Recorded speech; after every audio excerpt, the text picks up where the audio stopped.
Hello and welcome to another jungle coaching, and in this one we have a gold Diana versus a gold Hecarim. Now we have the jungle changes coming through. 13.3, gold treat going down, treat gold going down 30 to 20. We also have the jungle experience, that's monsters getting a extra 10 experience boost. That means farming junglers, you will get benefits and of course downsides. However, the thing is, right, when it's a ganking meta, specifically in high elo, not for the general population, they can afford to basically stack their treats twice, run around the lane and gank, get experience, shove, hold, and then fall back and get tree gold. Because they were feeling that they didn't have the same experience to match solo laners as well as, sometimes duo laners. And so it was just better to kind of deny, get fed, and, support your win condition. In most cases, when Zac and Maokai are meta, because they're such great gankers, it makes it very, very reliable, that's fine. But when you're playing a Diana, a Hecarim, and things like this, it's better for the most of you just to have a good balanced approach. Farm your camps, sequence them well, opportunistically gank through your 6, through your quadrant cutting and so on, and when you're tracking properly against the ganking meta, counter gank, right?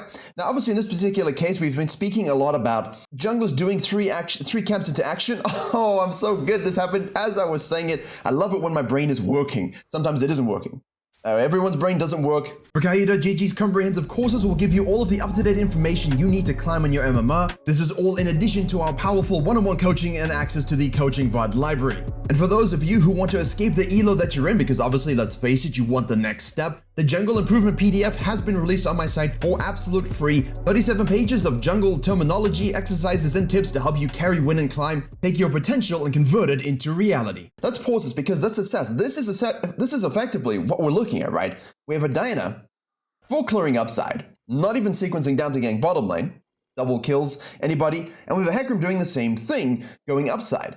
But because we're in this meta whereby you don't really have the same experience in Golden Fusion as we used to, it's better to just try get some action. However, it's always been this way. Last year it was this way as well. I've been telling everyone for a long time, do some action in a quadrant, because now we go to the top side. Diana's also sequencing to the top side. If we have super prior and it's a weaker jungler, now you can invade, get the kill, get the fist, take the camps, right? Super winning. If the enemy laners have said prior here, then this would be a dumb play for the Hecarim, right? Well, insert whatever jungler.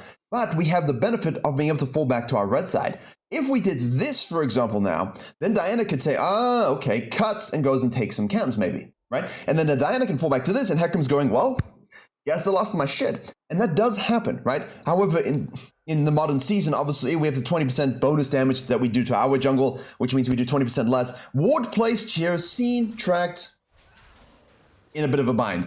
Now we have Ornn with prior with a crashing wave. We have a Hecarim just like, I'm just gonna go and kill you because I know I can. I like this level of approach from the Hecarim, not the Diana. And the Malphite just doesn't rotate. And in gold, you're gonna say to me as the Diana here, yeah, but my laner didn't rotate. Well, I mean, I don't care that your laner didn't rotate, your mid laner does. I mean, your mid laner might get kills here or might just straight up die for it. The smite doesn't give you heal anymore, but it doesn't matter because we burn the flash on the quadrant play. Well done. So if you're gold, look at how much better this was versus simply just full clearing, right? But that's specifically because the Diana was sequencing in the same direction. If she was sequencing in the opposite direction, we would just be able to gank top lane, should it be pushing, or finish our camps, reset, and now come on down to deal with the Diana afterwards. You follow? So the whole point of the meta is not necessarily, hey bro, 3 camp gank bottom lane bro, and just sit there and do nothing, and don't pay attention to your sequencing. No, that's not what it is. It's this. And that's my whole thing that I've been saying for years and years and years. What's the one thing that gets me going more than anything in the world? It's shutting down the enemy jungler. Now here's an interesting little development, right? Here's a little bit of an interesting development from the Diana returning fire. Problem is, the Anivia TPs and will have the ability to collapse. So she's going on for a giga huge invade here without tracking the laner, without tracking the TP. She's just gonna die here, no? Because now she has no flash and she's a little bit doomed. I mean, she has smite to get the heal and to deny the experience. But this is not what we want to do here as the Diana. And the Hecarim obviously... Okay. That was funny. Right, so let's look at this from this perspective, right? The Hecarim just makes good plays. If you're a gold jungler, I know obviously if you're Fiddle and you're Kane, you don't really want to do that.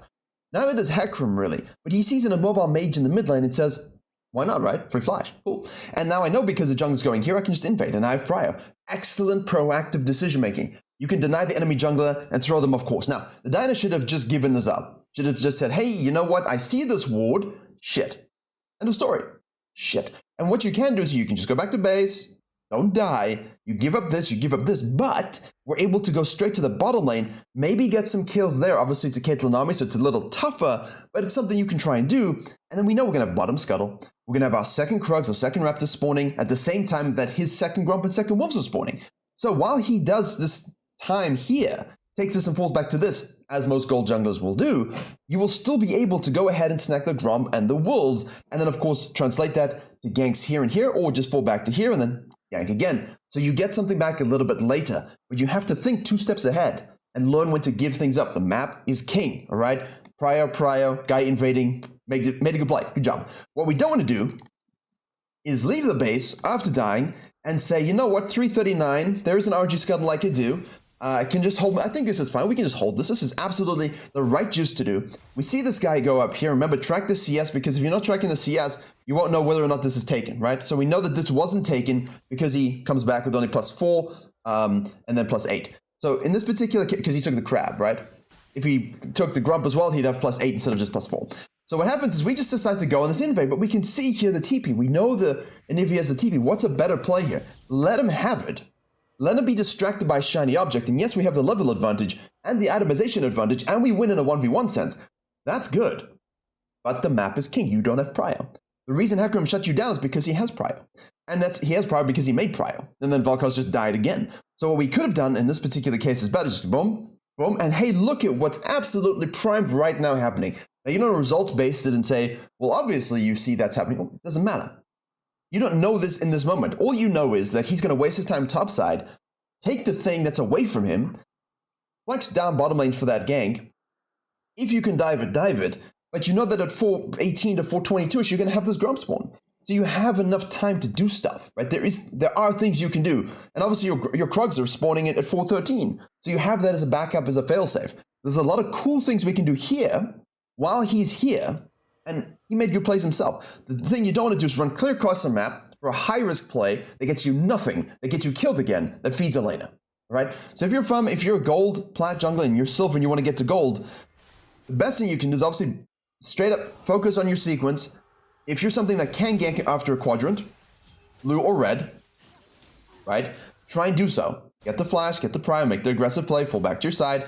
Now, what a good Hecarim would probably do in this case, as he goes for this shiny object syndrome, he could just cut across and deny you this. I don't care about my red side.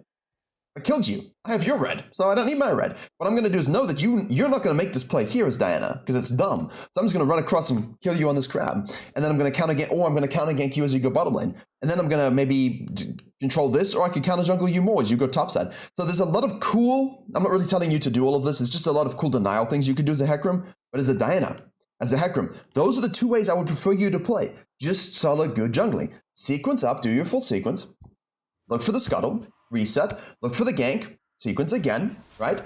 Play around your sequencing, play around your scuttle crabs, play around your ultimates. And if you're something that can punish those junglers who do that, Hecarims can, Kanes can, for sure, many junglers can, then do so, right? Especially when you're piloting in the same direction. So I'm going to be making a main channel video for tomorrow. So this will be out if you watch this after 24 hours of release, talking about how you have to think deeply about which direction both junglers are going and what they want to accomplish. That's why I said Hecarim could easily cut a quadrant, gank the immobile lane, fall back to his red side for protection.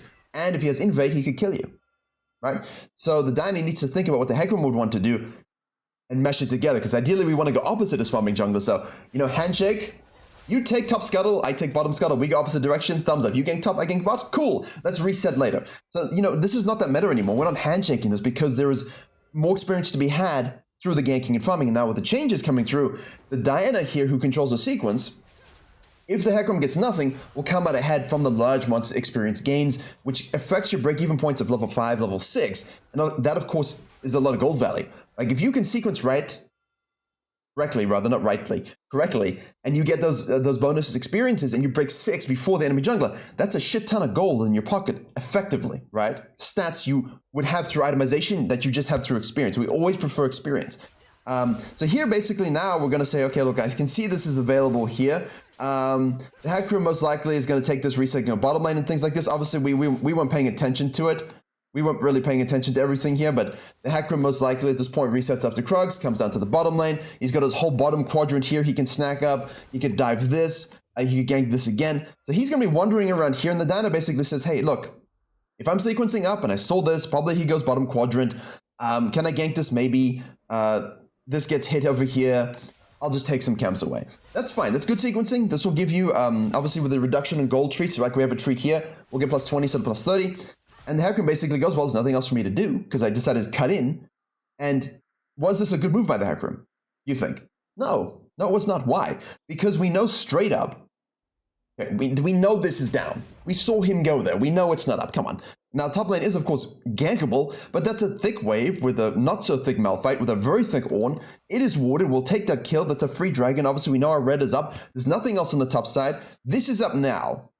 So she just missed it, but, you know, do we want to linger? No, I kind of want to make sure I get my red, my third Krugs, and my third Raptors, and protect bottom lane against any sort of fistings that are coming through. But as soon as you see the Hecarim do this, right, then you know straight up, all right, let me just add 230 to that, because he's going to take some time to do it, plus 215, so you can just add 230. So if you see him do that Krug camp at 4 minutes, right, by 6:30 they should be available again, and then I can check. But if I'm, you know, there before 6:30, it's obviously not going to be available. And here, as I was saying, we want to protect ourselves from this red invade. This is a good back here. We're going in. We're level 5. He's level 5. We hit the plant. Hecarim gets out. Again, a little bit of a greedy play, but he does get it. That's the tragedy here. He actually does get the experience, which means you'd get that bonus experience as well. Not so good for the Diana, but, you know, I would have preferred taking this, resetting immediately, and then proactively positioning to kind of deny this red snack rather than like translating for the gank top lane, because this guy is very much in a bit of a deficit. He had no HP there. You could see the wave was thick. Are we really killing an Ornn at this point with Malphite at level 5, right? No. Do we want the Malphite to ult level 6, no HP, and just die? No. Ornn will turn that. Trust me. I play Ornn. I main Ornn. You turn that very easily. So basically at this point, once you know this isn't up, once you snack this plus a full clear, go back to base. You know the guy's taking this now, which means we know he most likely will think, haha, invade, because she will take my Krugs, because she showed top lane on a ward. So you're inviting that, right? A lot of cool things going on in this game actually for gold, but the Hecarim, the fact that he comes down here and snacks this stuff, hits this plant here, it's silly. We kind of know that she was sequencing bottom to top, so we know that she'd sequence bottom to top again because there's nothing else for her to do because she died twice. So bit of waste of time from the Hecarim, but he does get an objective from it. The Diana is now at least level 6. We are going for the straight angle gank approach. We do have flash, so we can make sure we hit that ultimate, which is fine. Obviously, track the sums from the bottom lane. If you know they have no sums, then fully commit. Make sure you get that. Here comes the counter gank from the Hecarim, which is exactly what I've been saying the whole time. Do your counter gankings and do them well. Also, we know that the Hecarim ADC. Boom! Good job, Jinx, double buffs. So we know that the Hecarim is in the area, so when you make this play, you've got to understand that the dude's going to be reactively pathing, right? He's going to leave whatever he's doing and come and counter gank. So Hecarim, good job. Unfortunate death. Diana dies once more. RNG Scuttle spawning here. Nothing we can do about it. We went for the high-risk play. It is 9 minutes, and we are level 6. Both junglers. So despite all of the good things, a lot of silly things, which compromises our experience gains. If you're in gold, and you find yourself always equal to enemy junglers and not up 2-3 levels, this is why, okay? So here, essentially, we have multiple schools of thought. The Hecarim could just straight up go for this, look for this overstay, but that'd be dumb because most likely she's basing, and then he could sequence all the way out. However, the strong side now, we've got this Herald spawning here. We know Diana's most likely going to go for that because we saw her take the red. And so this means we can probably take our camps here. We could preemptively gank here. We want to snack this baby away. Let's see what he does, but of course in gold, let's magically check him. It's gold, so he goes Grump into Scuttle. Don't do that. This is spaghetti pathing because you're going to leave the base. Take this, take this. We'll go over ground. We've already gone to this. Diana can just very easily snack this and go into this, right? At this point, I think it's pretty obvious that this is the case now. The risk, obviously, is watching mid and watching top, but we do have Prio, which means map is king. We have the ability to drag and kite. I do prefer having a control wood, as I say, in the elo. Put it here, because there's usually a lot of randomness when it comes to rotating for these things. Like right now, I'm nervous. You know, I'm a main here and I'm doing Zyra doing this kind of stuff. I'm getting nervous. I'm like, uh-oh. I mean, okay, good. And Nivea's mid lane, thank goodness. But you never know, right? So a nice little snack for the Diana here. Didn't quite use the outside rule to go for it first or to go for counter jungling. Took the safe approach of, hey, let me do the quadrant. Get myself level 7. see what I can do up in this Herald based upon the prio I have. The Hecarim literally does boom, boom, boom, boom, sequences up, which is a bit janky. The Ornn is straight up going in. We know the Hecarim sequencing to the top side. He ground slams nothing. He better base because Hecarim should show up here after doing a full sequence. Diana's now able, through a safer play and obviously capitalizing on the Hecarim's mistake, to get back to base first. Hecarim could very easily here show topside, but what I would love to do is gank this bottom lane and, you know, aggressively. So we're doing the Krugs while we wait for this wave to crash and give ourselves a better position of a gank, which is always something you have to consider. You want to make sure that when you go for this gank, they're really committing to the tower, committing to the phase. Good kill by the Jinx, a little bit of a chaos, but we'll take that because she is a Jinx, of course. And here we go. The Vel'Koz is hovering on the bottom side, so this is nice. Could you go directly? Sure. If they don't need to base and they're pushing in, spend your time doing the Krugs, do the gankings. Now, of course, we know at this point the Hecarim most likely sequence bottom to top. I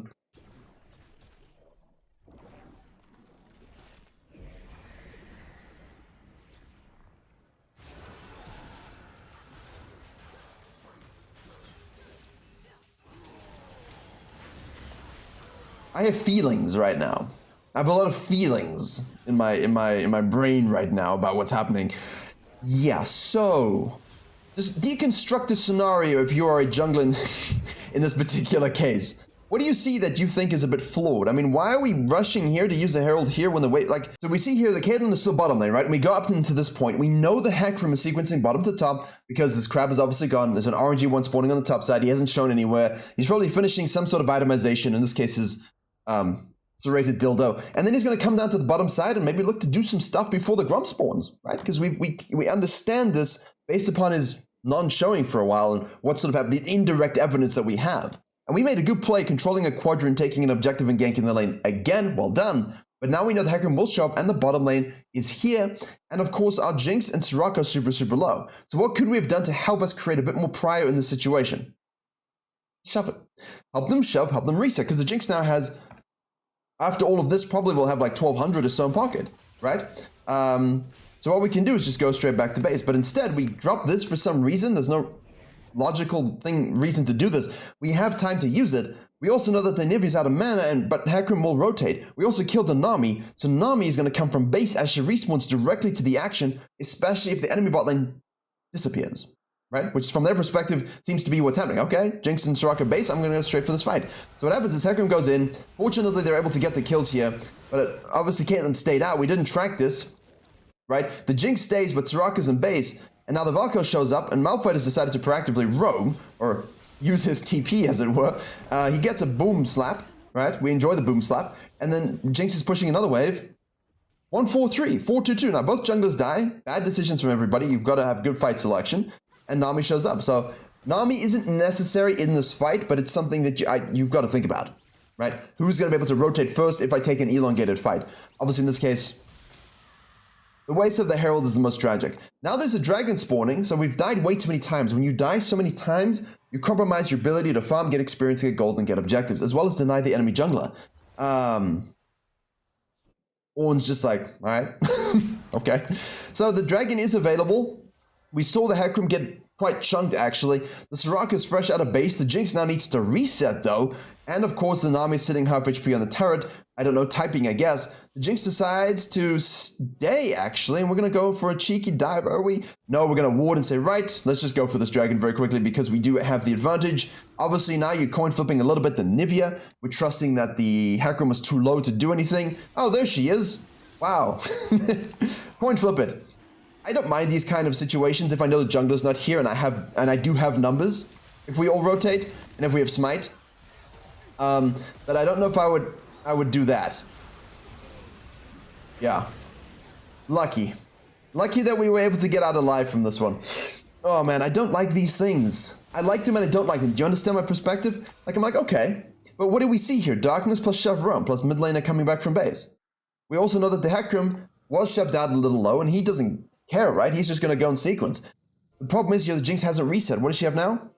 1,700 gold in pocket, right? That means your deficit's 1,700 gold greater than what it actually is. That's crazy when you think about it. Crazy. And we know that the Soraka is doing the gankings in the lane here, but we just don't have the prio to be able to make this play. And if you just shoved away, it's like, what do I do now? Huh, well, guess I'll go down, gank bottom lane. She doesn't know you're on this, right? So doing this kind of play, you only do if you know you can get out. Now, if I'm snacking this and sneaking it and greeting for it because I'm behind, I do understand and empathize with your pain. But please understand, don't go in and die, right? And of course, the Hecarim is like not even interested in this at all. Bottom lane, no one's interested. Nivea's like, I found a Diana. Guys, I found a Diana. Hecarim's like, I guess I can rotate over here. See, now, basically from this particular point, you either just flash out the pit. Soraka should honestly just let you die. Probably, because now she's forked in the middle of the river. 4v1 basically once you die here. You have a flash out. I do this when I can get out the pit. Map mobility, map scaling. Your Kayn, your Kindred, this is a great play to make because you just queue over the wall. Hippity hoppity. Anything that can go, your Balveth, take it and queue over the wall. You can get out without any risk.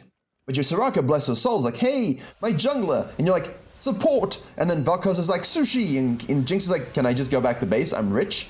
And in turn, we die for it. So it's not worth dying for. It's worth sneaking, but only if you can get out of the back of the pit. Now, would you say, Virkayu, should I flash out the back of the pit? Well, if it means your death, yes. Yeah, I would do that. Because we've died too many times. Go out the back of the pit, take the Krugs, take the Raptors. Hey, can I gank mid lane? Or hey, can I loop back and gank bot lane? But just go back to base, please. The deaths are compromising us greatly. But the jungling is not exactly, shall we say, special in any regard at the moment. But yeah, so we leave the base here, and instead of doing this after just flashing the back of the pit, we're going to go to the red buff. Jinx is resetting. We know Jinx is going to reset, so we don't really want to stay on the side of the map, because now we're going to waste our time. It would have been better to go outside in. We'll snack this baby. Gankable, no. Gankable, no. Okay, full back sequence. Full everything. Gank bot lane again, right? There's nothing on the map objective-wise, so it's a perfect time to sequence. We don't have our ultimate, perfect time to sequence. Our bottom lane isn't in lane, perfect time to sequence. So we can spend our time snacking this. Does Hecarim go for the scuttle first? No, he goes for the Krugs. And we're learning this from this Hecarim. Tendencies, right, from observing him, that he's not really interested in potentially, ganking. So, I'm sorry, not ganking. Doing the outside in rule. I mean, he's just walking into the blue buff. There's no sort of, hey, she's on the blue. This is just a dude randomly walking at a blue going, I guess I can do it. There you go, you know? This guy does not have fiber intake for his jungle. He does not have a consistent schedule. He just does it when he feels like it. He eats the curry, he eats the spicy food, and there you go. That's just randomness. The Malphite's going to show up here. The Diana just walks straight into it. Now, you're going to say, well, if I'm the Diana there, what do I do against that? What do I do against that? Well, you're not there in the first place if you read the map properly, right? If you read the map properly, Scuttle, Blue, Gromp, Wolves, we're on the bottom side. He walks here doing absolutely piss nothing, and we kill the bottom lane. He just died. So you can see, when you make the right decisions, you will end up in the right place, and the right place will be made for your team. Usually. Obviously, randomness and tragedy and trolling happens, but if you just make the right map read, you're giving yourself, let's just say, the best chance for that play to pan out positively, and a bad jungler will get caught out and not be able to do anything about it. You follow? So if you're gold, you're platinum, that's what you got to think about. If you're silver and you're doing this, you'll win every game. Guarantee it. Guarantee if you use the outsider rule, understand your quadrants, understand your timings of your ultimate, play around it, you'll be absolutely fine. Both junglers now, 97, 94 CS, too many deaths, way too many deaths. Not enough sequencing, not enough timing around their ultimates, running around a little bit like a headless chicken, not thinking too much about the larger implications of their pathing. And obviously wasting heralds around the back of a tower. For some reason. Oh, look. But look, I killed the Ornn who overstayed for a tower. Well, of course you did. And of course you should. Now she's going for the damagey build. Now, obviously, in this elo, I would recommend, honestly, still to go Nash's Demonics Jack Show kind of viabilities. Radiant Virtue if you're feeling particularly virtuous. Because it just allows you to carry teamfights a little bit better when you make these mistakes. And you, of course, will learn how to not make them. But once you get to P1, D4+, swap over to full damage, it's a better way to carry. You can and should play damage Diana all the time, really. But you have to get leads. You have to be ahead. You cannot be 2, 6, and 3. Now you can say, well, you know, if I'm behind, should I build damage? Sure, but in this particular case, you're just going to die every single time, right? You want to go in with a Malphite, and you want to sustain and survive.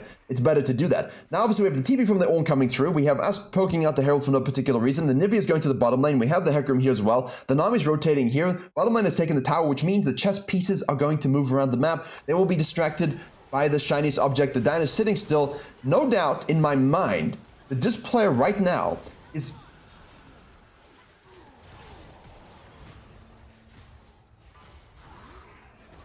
No doubt in my mind right now that this player was just typing, guys, there's a herald. Okay, boom.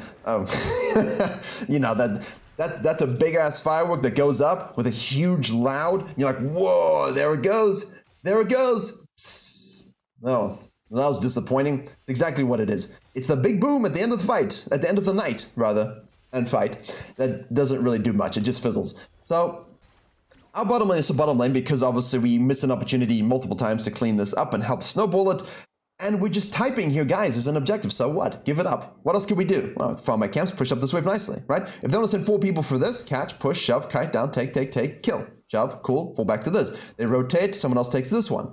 Fall back to this side, right? You're always looking to offset pressure. Think of it this way.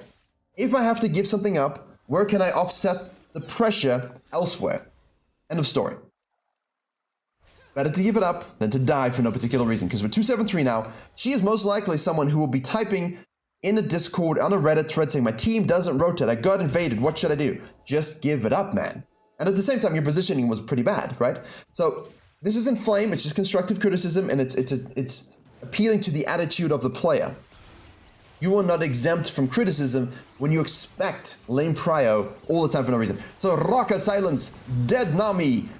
Obviously now Hecarim's going to dive the backline here. We need to peel our Jinx and Asurak as much as possible. The Valkos shows up very nicely done. Excellent TB by the Malphite. He is just... That was... Okay. Why would you walk closer? Just let him die, man. Nivea from the flank. Or knock up on the Jinx. Or knock up on the Brittle proc on the Diana. In this particular moment, you're like, well, I wish I was more damaging. Oh, nice respacing. Missed the Q. Unlucky. Nice try, chap. But there you go. So, you know, dying over the dragons. No particular reason for that, but decent fighting up until that point. But if you're the striker, please just let her die.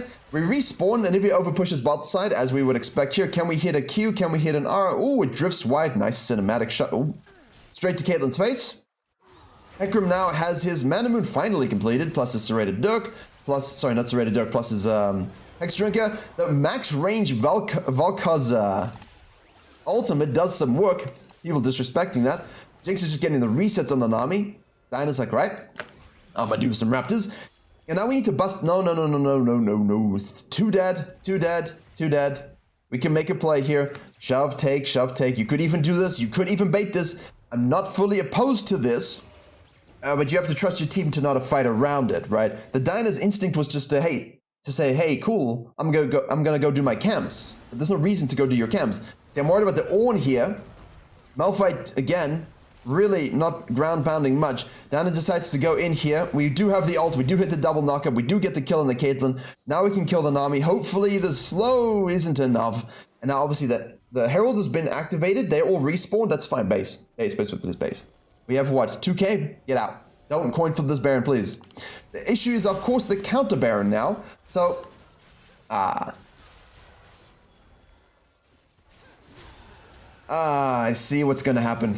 You guys see what's going to happen? They're using the Herald to shove the mid lane. The Diana doesn't reset, doesn't spend a gold, takes a fight here despite having like 2.5 in pocket, is way too deep, gets caught out, killed, and now they're just going to get a free Baron. So the Diana throws the advantage that they should have had. In this case, when you bait a Baron and there's 2 dead, and you kill another 2 because they try to contest, they can't do it again because they still have 2 dead. You just traded the 2, but what that does is it gives you the time to reset, get yourself some cash money gold from those plays, and now you can contest properly, fist them, take the Baron, and now fist the towers and in the game. But she greeted, she overstayed, and she's full damage. I think Shadow Flame, there's probably going to be a Shadow Flame flex here, but yeah. I think at this point, the Zhonya's might just be a bit more prudent. Survivability is kind of important.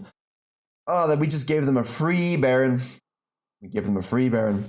So, not a lot of sequencing and quadrant clearing here. Of course, if those things don't really mean much to you in terms of terminology, don't forget the free jungle PDF has it all listed. You can apply it to your games. You'll understand what I'm saying fully and also become a better jungler, hopefully, because the terms allow you to focus on certain things in your VOD review, and the exercises in the PDF will allow you to train yourself to recognize those things as well and make your VOD review next level. So don't forget, it's free, by the way. I just want to see good jungling when I do my content. I want you guys to reach your peaks Climb to your dream ranks. Although if your dream rank is gold and you're silver, as you can see, there's a lot left to be desired. But if you are the difference maker, you will get to platinum. I think you can see that as well. Hopefully this invigorates you. Like if you're silver and you see this, you think, damn man, I can get there. If you're gold and you look at this, you're like, phew, I got a long way to go. But the fixes are not that, you know, difficult. It's not like the Hecarim has done that much. You know, it's not like he's really played that well. He did a good invade early. That was really nice. But afterwards, quite underwhelming. And we've just missed too many things as Diana. So they'll take a dragon from this. We reset now. Now you're in a negative game state. Largely in these situations, what you want to do is ward your jungle, scan your jungle, control your camps as best you can. Don't get picked off whatsoever. Try and make a pick yourself. If you can. I mean, we know they're all there. We know it. We've seen it. The tip was when Soraka died to it. So don't make those plays. Now the Hecarim's like, hey, Radiant Virtue, good item, right? Hecarim, good item. Look at my Hex Drinker, but traps and sushi and death. Classic overcommit. Still funny though. 74 healing to allies. Oh my goodness gracious me. You gotta know how to use your itemization, guys. So what happens here? Caitlyn stays out. Malphite says, yo, I fumbled Winter. Let's go do some boinkings. Caitlyn's like, I'm gonna stand still and auto-attack this. Why would you flash? Just die. Like, just accept the death. Man, his ultimates are making me quite nervous. They're not very good. Yeah, so mechanically, obviously, you gotta hit your spells, but he's down 3 levels now. The Orn's done a solid job just rotating, playing. Down 3 levels, got upgraded Jack's Show, which is, of course, now the Unspoken Parasite, which is an amazing name for an item. An amazing name for an item. I trailed off. I got bootcamp this week, so I'm speaking a lot. Nivea's taking the blue. Not much we can do here. I mean, honestly, the big question you always get is, hey, how do I carry these games in gold? It's like, well, in gold, you know, in gold you shouldn't be in this situation. And she's playing Diana like she's building Sunfire of Season 12, like just going in.